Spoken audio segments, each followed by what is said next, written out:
Siapa yang sedang menunggu keputusan, rayuan, nak tukar kerja, minta kerja, exam ataupun apa-apa saja, dan dia nak sangat permintaan dia makbul, boleh tengok video ni. Nabi SAW ada ajar satu doa. Kalau kita sedang menunggu sesuatu, permohonan, keputusan, rayuan atau apa-apa, dan kita nak dan insya-Allah kita akan dapat, baik, bacalah doa ni.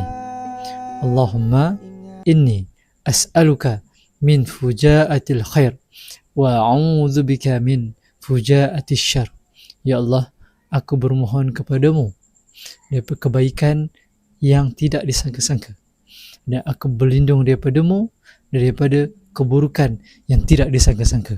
InsyaAllah baca doa ni setiap pagi. InsyaAllah apa yang kita tunggu, keputusan, rayuan, permohonan, pertukaran atau apa-apa, InsyaAllah Allah Ta'ala akan kabulkan. Tuan puan dapat tak doa tadi?